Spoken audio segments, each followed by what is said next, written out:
Olá, bem-vindo a Tudo com Vagar. Eu sou a Amélia e neste episódio vamos falar dos mitos do slow living. Porque o slow living tornou-se uma palavra muito bonita e muito usada, mas, tal como tudo na vida, é sujeita a algumas interpretações. E por isso, muitas das vezes, é conotada com um sentido negativo, que não é efetivamente aquilo que se pretende com o movimento slow. É sobre isso que vamos falar neste episódio. Venha daí e vamos falar sobre os mitos do slow living. Olá, bem-vindos ao Tudo com Vagar. Eu sou a Amélia Pereira Coutinho e à sexta-feira convido-te a abrandar, a respirar fundo e a mergulhar num mundo onde o tempo corre devagar ao ritmo da natureza. Junte-te a mim nesta viagem pelo Alentejo, onde cada momento é uma celebração da simplicidade e do prazer de viver sem pressa. Tens vagar para me ouvir? Há uma coisa que acontece frequentemente no meu círculo ou fora do meu círculo das pessoas mais chegadas quando eu falo de slow living. É que as pessoas olham para mim e pensam assim, isso para ti é fácil, estás semi-reformada, tens um monte no Alentejo e, portanto, isso é só para alguns. Efetivamente, é sobre isso que vamos falar hoje e sobre como o slow living pode ser para todos e é uma prática, é um caminho que se faz com vagar, todos os dias, em pequenos gestos, em pequenas atitudes, na forma de estar na vida. O slow living tem chegado ultimamente muito ao Instagram e é uma coisa muito instagramável, muito estética, com coisas muito bonitas, lençóis de linho, cestos de vime, púcaros de barro, enfim, tudo é um pouco associado a esta história do slow living. E esta imagem que todos vemos e que acabamos por ver no scroll das redes sociais acabou por tornar o slow living como algo que parece distante, que é só para alguns, que é difícil de pôr em prática, que demonstra alguma preguiça. E é sobre esses mitos que eu hoje gostava de vos falar um pouco e também clarificar o porquê desses mitos e como é que podemos ultrapassá-los e passar a encarar o slow living ou viver com vagar de uma outra forma. O primeiro mito é que o slow living não é para todos, é só para quem tem dinheiro e quem tem tempo. E isto não podia ser mais falso. Se há uma versão que pode até ter algum custo económico, que é o caso das pessoas se retirarem para retiros de vários dias, ou irem para spas, ou fazerem outro tipo de atividades que possam envolver transferências monetárias, esse não é o verdadeiro slow living. O slow living é, de facto, todos podermos, de alguma forma, levar a vida com vagar, trabalhar com mais vagar, com mais intenção, com mais presença, não levar o telemóvel para a mesa, tentar estar presente para aquelas pessoas que precisam de nós e que precisam que nós as escutemos. É uma forma, um caminho, uma forma de se estar que nada tem a ver com o facto de a pessoa, em primeiro lugar, não trabalhar ou ter muito dinheiro e por isso não precisar de trabalhar para poder viver uma vida com mais vagar. Porque viver este tipo de vida tem um custo e esse custo é o custo da atenção, de estar preso ao detalhe, de poder estar presente e isso é um custo que não é monetário para ninguém e todos podemos aproveitar e por isso se calhar acordar 5 minutos mais cedo e ter tempo para fazer respirações, não pegar logo no telemóvel, estar à mesa sossegada a fazer uma refeição como deve ser, isto é o verdadeiro slow living e não é preciso ter muito dinheiro nem deixar de trabalhar para o poder praticar todos os dias. É uma postura, uma forma de estar, uma atitude, é algo que nós intrinsecamente interiorizamos e, portanto, praticamos no nosso dia-a-dia. Então, o mito número 1, que é só para quem tem tempo e dinheiro, fica aqui já desmistificado. Passamos ao mito número 2. O mito número 2 é um que eu de facto gosto bastante, que é viver no slow living ou viver com vagar é ser improdutivo, é não produzir, é não fazer nada. Mas todos nós temos momentos do dia em que estamos mais produtivos, mais ativos, mais atentos e temos outros em que precisamos de descansar, de fazer pausas e isso não quer dizer que produzamos menos. Produzimos sim, com mais intenção, com mais foco e a natureza é de facto uma forma muito, muito importante de aprendermos a viver com vagar. Nós não conseguimos apressar colheitas, não conseguimos apressar semear, não conseguimos apressar as estações do ano e, portanto, há que ter paciência, viver o momento no dia-a-dia, fazer tudo atempadamente e no seu tempo. E, de facto, nós podemos perfeitamente ser muito produtivos tendo uma vida com vagar. Porque se nos focarmos nas tarefas que temos para fazer, fazendo pausas intercaladamente para poder descansar, reenergizar, fazer respirações, até meditar, quem sabe ir até à janela, apanhar um pouco de ar livre, tudo isso é possível fazer e, na maioria das vezes, chegamos ao fim do dia tendo produzido até mais do que se passarmos o dia de um lado para o outro, a procrastinar, a não conseguir de estarmos focadas, a sermos multitasking, porque o multitasking é muito bonito, mas efetivamente faz com que nós não prestemos a devida atenção a cada uma das tarefas que estamos a fazer e por isso, se conseguirmos efetivamente ter blocos de tempo em que estamos a produzir com foco, com atenção, preparados para o detalhe e outros em que estamos a pausar, a apreciar, ter tempo para nós, vamos chegar ao fim do dia com a certeza e a garantia absoluta de que produzimos mais do que se estivéssemos o dia todo ocupados e não a trabalhar. Portanto, o mito número 2 fica aqui desmistificado. Passamos ao mito número 3. O mito número 3 é, mas eu preciso mudar tudo, preciso mudar a minha vida, porque senão não consigo viver dessa forma. E então, aquilo que nós tentamos dizer é avançar com a barriga para a frente, é dizer, quando tiver menos trabalho, logo tento viver com mais devagar. Quando os meus filhos saírem de casa, já forem crescidos, tiverem as suas vidas, logo tento viver com mais devagar. Quando infelizmente os meus pais já não estiverem cá, logo tento viver com mais devagar. Mas isso é adiar aquilo que é inevitável. E, portanto, o importante e aquilo que podemos fazer hoje é, efetivamente, começarmos a viver a nossa vida de uma forma mais presente, com mais intenção, com mais propósito e aproveitarmos os momentos e as pausas que temos entre os momentos de trabalho. Porque quando nós pomos um quando atrás de qualquer frase, quando acontecer isto, ou quando me mudar para o campo, ou quando tiver uma casa de fim de semana, isso vai ser completamente condicionante. E o que vai acontecer é que esse quando nunca chega e, portanto, nunca temos a oportunidade de pôr em prática esta forma de vida. E não estou a dizer começar de um dia para o outro, mudar radicalmente. Não, temos que começar com pequenos passos, escolher 2 ou 3 pequeninos hábitos para ir mudando a pouco e pouco, esperando que cada um deles fique intrínseco, enraizado dentro de nós, que o façamos automaticamente, sem termos que pensar nele, para depois ir introduzindo novos hábitos, porque só assim vamos conseguindo, a pouco e pouco, alterar o nosso estilo de vida, a nossa forma de estar, a nossa forma como vivemos a nossa vida, a forma como queremos vivê-la depois de termos a nossa reforma e termos mais anos pela frente, porque queremos vivê-la com qualidade, com saúde e a aproveitar aquilo que a vida nos dá. E, portanto, temos que começar mais cedo, o mais cedo possível, a ter estes pequenos gestos, estas atitudes e a introduzi-las nos nossos hábitos rotineiros para que viver com vagar seja uma postura, uma filosofia, uma forma de estar e não um objetivo. O quarto mito é, no fundo, as pessoas dizerem mas o slow living é estar parado, é não fazer nada, é não ter ambição, é não querer ter uma vida melhor. E confesso que este mito irrita-me um bocadinho, porque não é absolutamente nada disso. É o facto de nós podermos ter capacidade de um dia mais tarde fazermos aquilo que ambicionamos, aquilo que sonhamos, e só podemos fazer isso se efetivamente tivermos saúde, se estivermos bem de cabeça, se estivermos com energia, se estivermos capazes de fazer esses projetos todos que temos para fazer. E os projetos vão-se fazendo, não é preciso deixar tudo para depois. Portanto, vamos começando, vamos fazendo, vamos interiorizando esta forma de estar na vida e vamos conseguindo atingir objetivos. E esses objetivos que vamos atingindo dão-nos uma satisfação, dão-nos um orgulho, um sentido do dever cumprido.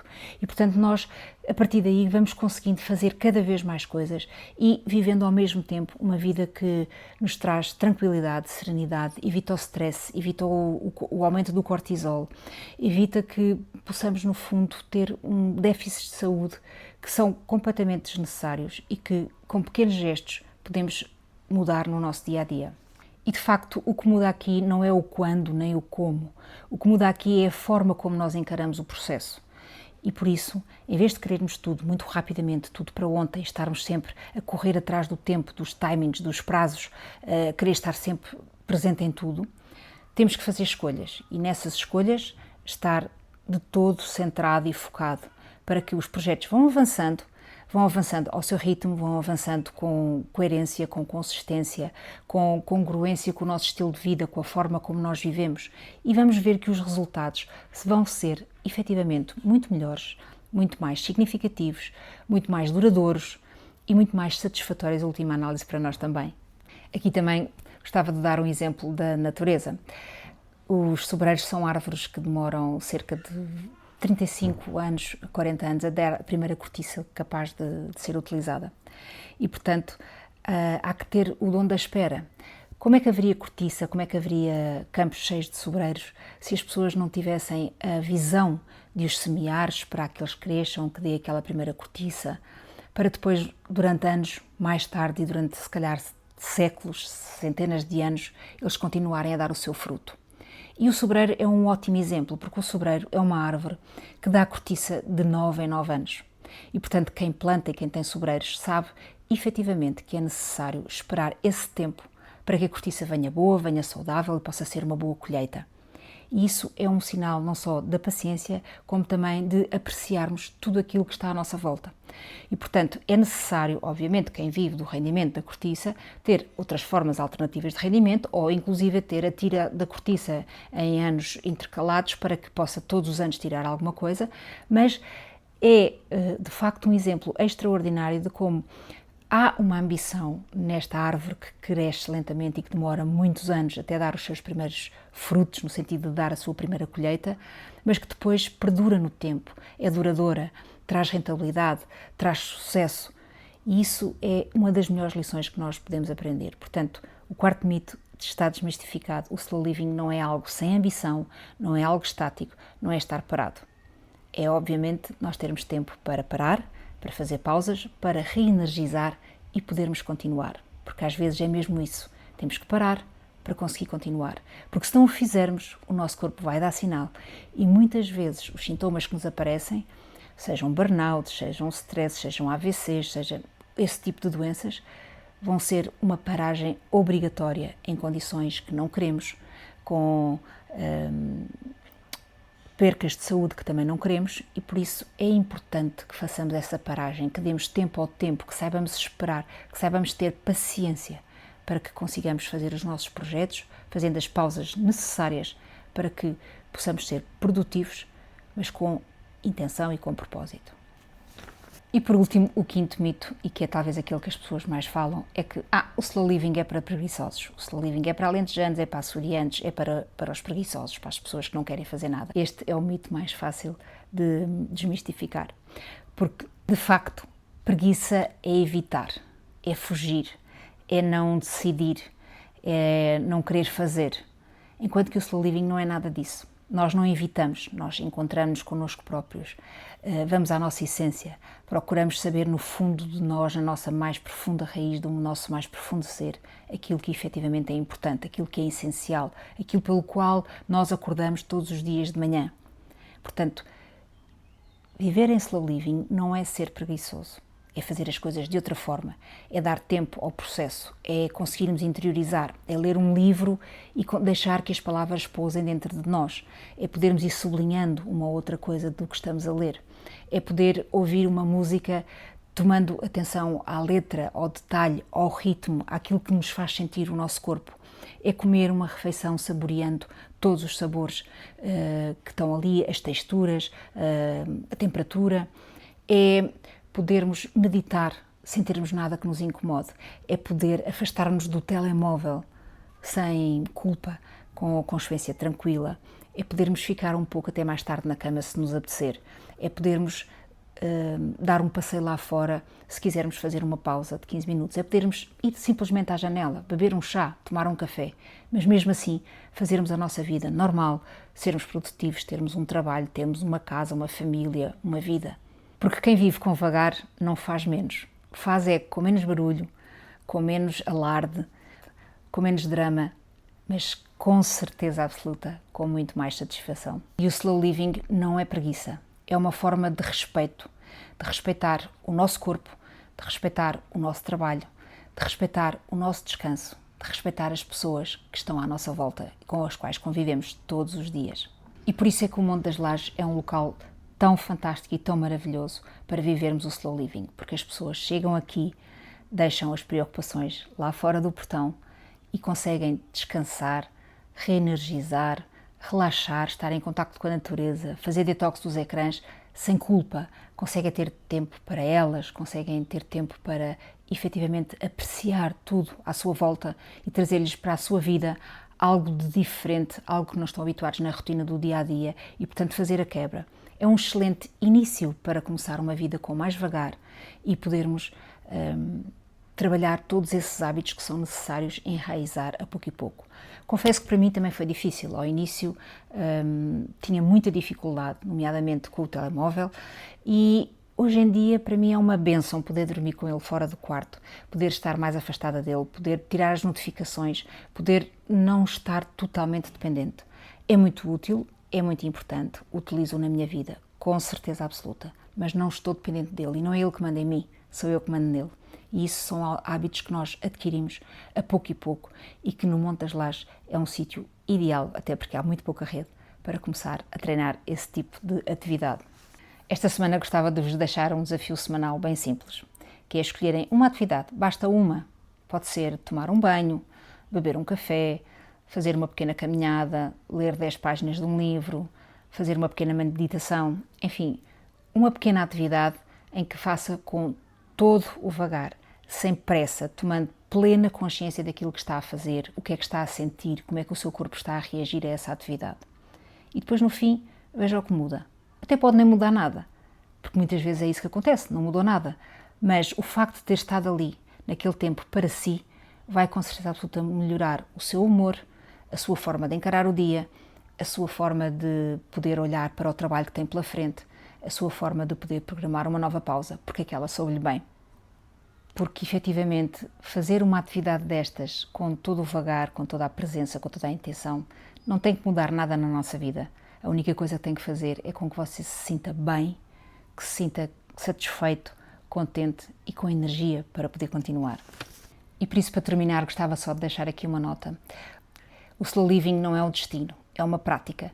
E como todas as coisas que necessitam de prática, ao início somos desajeitados, ao início temos dificuldade em começar, ao início temos muita vontade de desistir, ao início tropeçamos e voltamos a cair.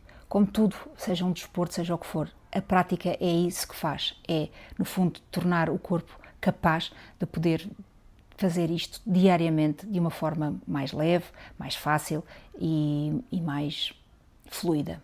E como todas as práticas, ela começa sempre por ser imperfeita, depois tropeça, depois esquecemos de a fazer e depois recomeçamos, até que depois, por fim, ela fica completamente enraizada na nossa forma de estar e na nossa forma de viver. E o que importa é a direção, é para onde queremos ir, é aquilo que queremos fazer e não a velocidade a que o fazemos, porque afinal é de tudo com vagar que aqui estamos a falar.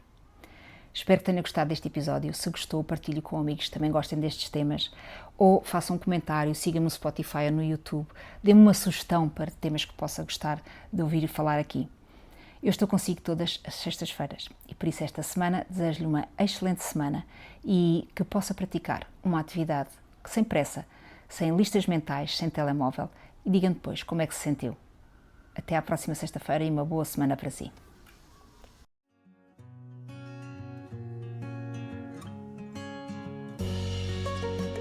E assim nos despedimos com vagar e coração. Obrigada por estares desse lado. Até à próxima sexta-feira para mais um momento de pausa e inspiração.